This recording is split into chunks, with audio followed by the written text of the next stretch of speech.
Hola mi amigo, hola mi amiga, ¿cómo estás? Bienvenido a este espacio de Escudriñando su Palabra. Hoy hemos llegado a la lección 17 de esta serie titulada La Fe de Jesús. El tema que vamos a estudiar es el sostén de la iglesia. ¿Quieres saber cuál es el plan que Dios ha dejado a través de su palabra para que su iglesia pueda desarrollarse y cumplir la misión y para que Cristo pueda venir pronto por nosotros? Quédate con nosotros para estudiar este importante tema. Pero para empezar, justamente queremos responder una pregunta.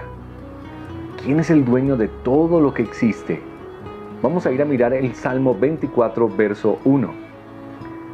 De Jehová es la tierra y su plenitud, el mundo y los que en él habitan. Según este texto, ¿quién es el dueño de todo en este planeta?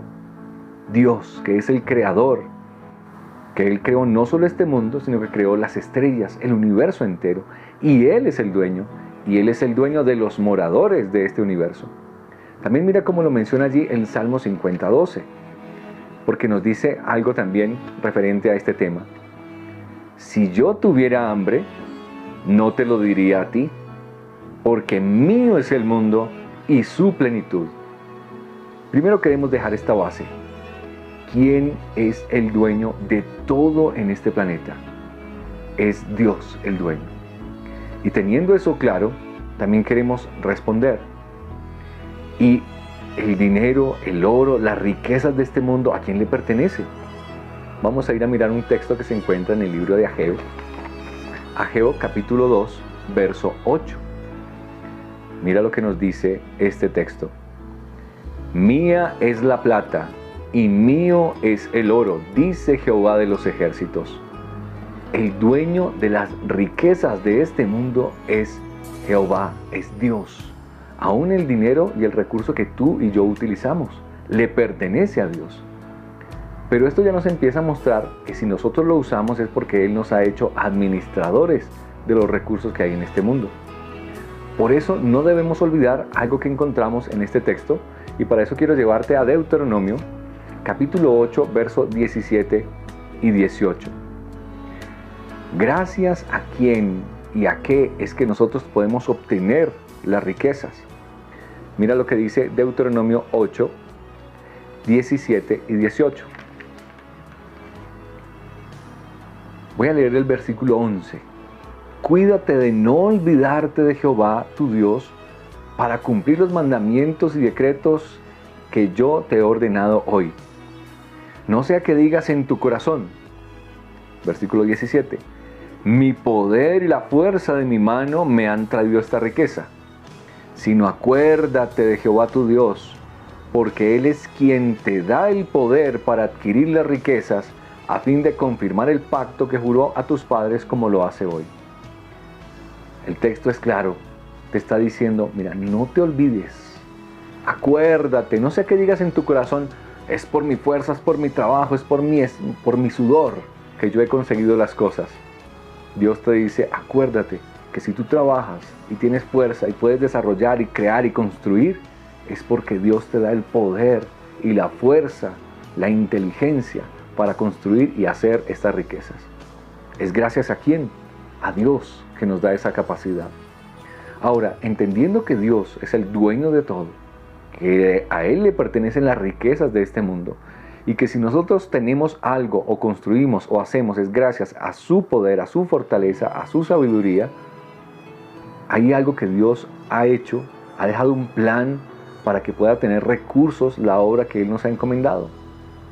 Vamos a mirar este texto que se encuentra en Levítico, que nos habla de cuál es la parte que Dios ha dejado para que su obra se desarrolle. Mira lo que nos dice Levítico 27, 30 y 32.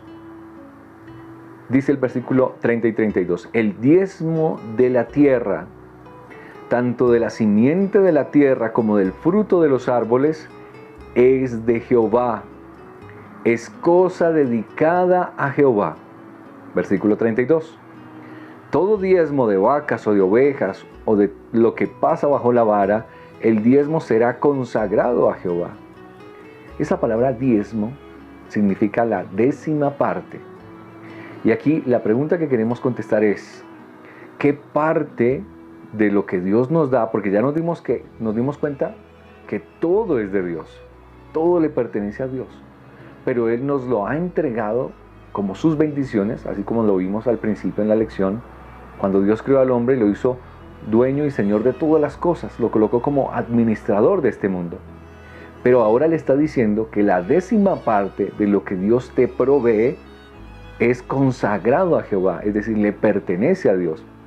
Aquí dice de vacas, de ovejas, de todo lo que pasa por la vara, refiriéndose al sustento que en ese momento para ellos era la ganadería y la agricultura.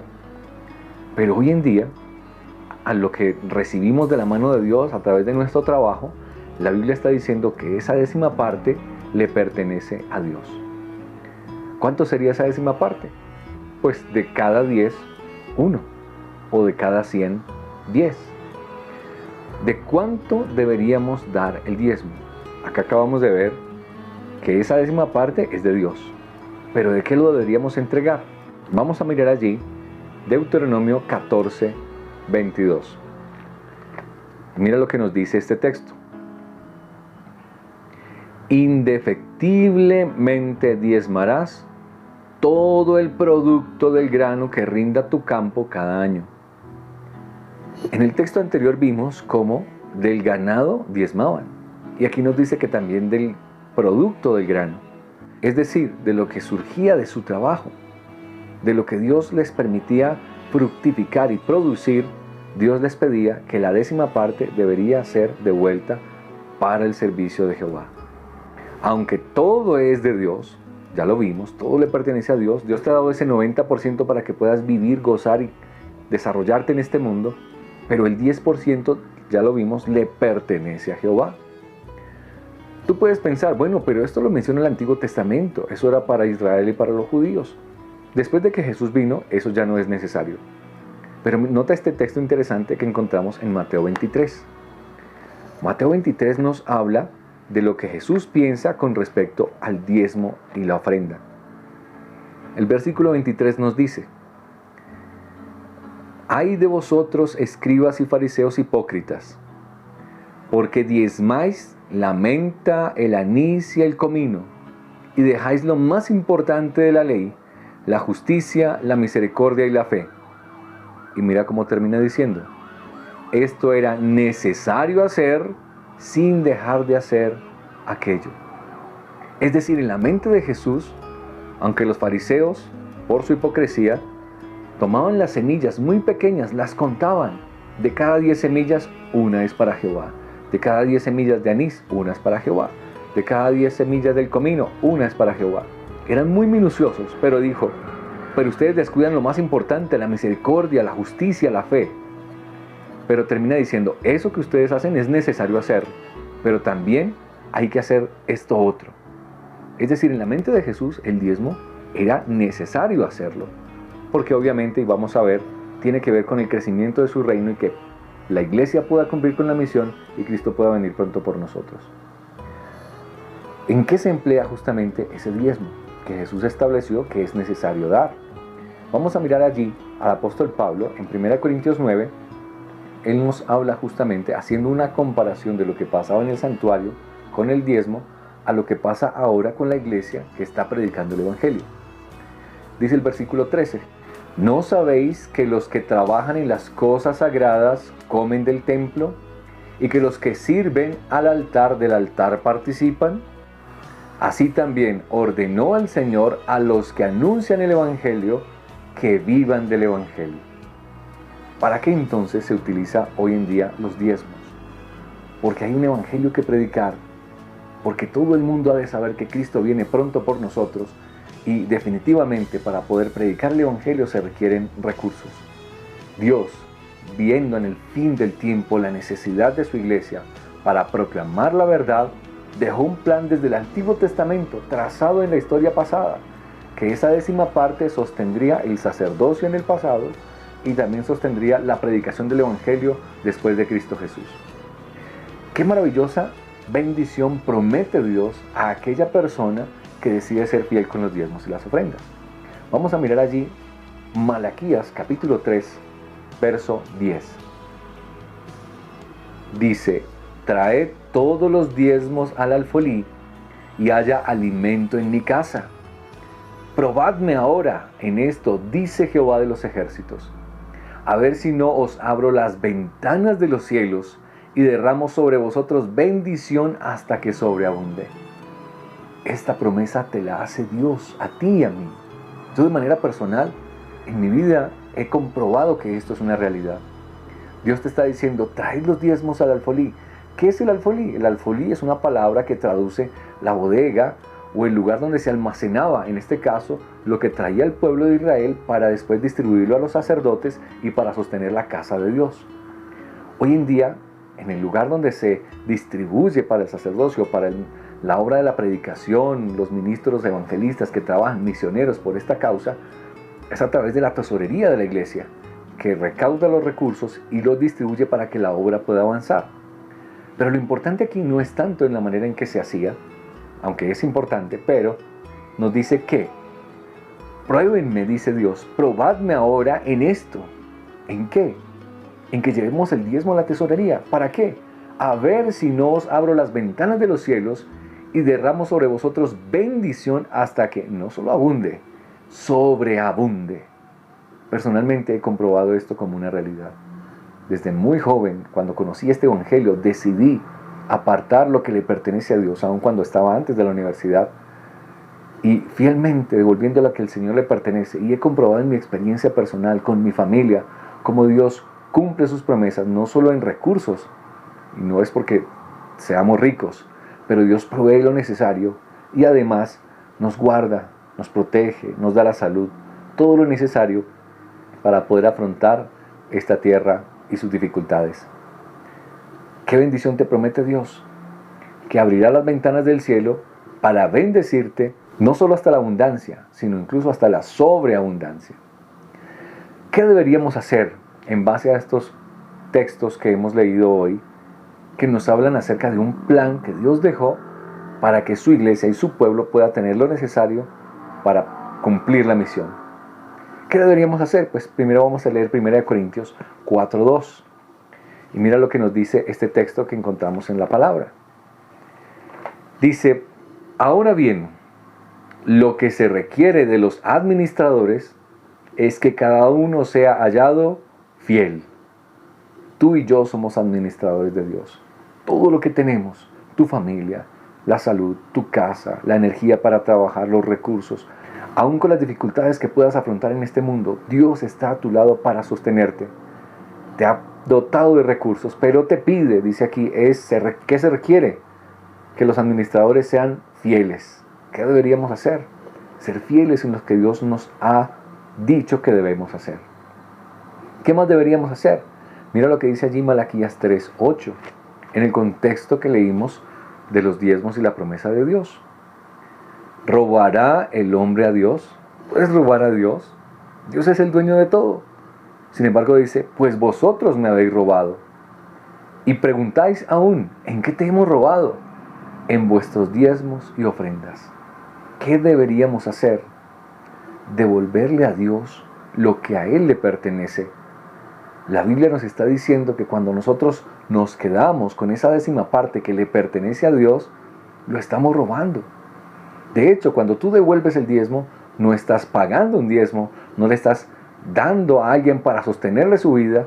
Al contrario, la Biblia dice que le estás devolviendo a Dios algo que a Él le pertenece. Y Dios ha dejado en su iglesia también personas para que administren estos recursos y a cada cual le ha de pedir cuentas.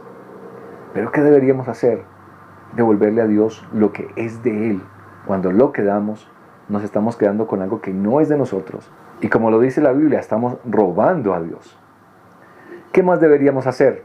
Mira lo que nos dice el apóstol Pablo en la segunda carta a los Corintios, el capítulo 9, versos 6 y 7. Pero esto digo, el que siembra escasamente, también segará escasamente. Y el que siembra generosamente, generosamente también segará. Cada uno dé como propuso en su corazón, no con tristeza, ni por obligación, porque Dios ama al dador alegre. ¿Qué deberíamos hacer? La Biblia nos está diciendo, dar con alegría. Aquí dice, no por obligación, ni con tristeza, no, es que me toca dar, no, es que esa iglesia está pidiendo. Apreciado, esto no es de la iglesia, es el plan de Dios. Y cuando tú reflexionas en la voluntad de Dios, te das cuenta que es el plan que Él dejó para que el Evangelio se pueda predicar y para que Cristo pueda venir pronto por nosotros. Ya lo vimos, Dios es el dueño de todo. Él es el dueño del oro, de la plata, Él tiene riquezas infinitas, no necesita lo que nosotros le damos.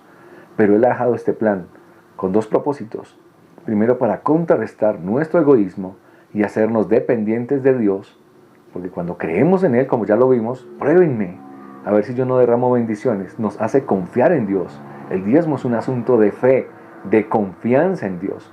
Tú crees en su promesa, devuelves lo que le corresponde, lo dejas para que la iglesia administre, supla la necesidad de la predicación del Evangelio, se llegue con el mensaje a todas partes de este mundo y Cristo pueda venir pronto por nosotros.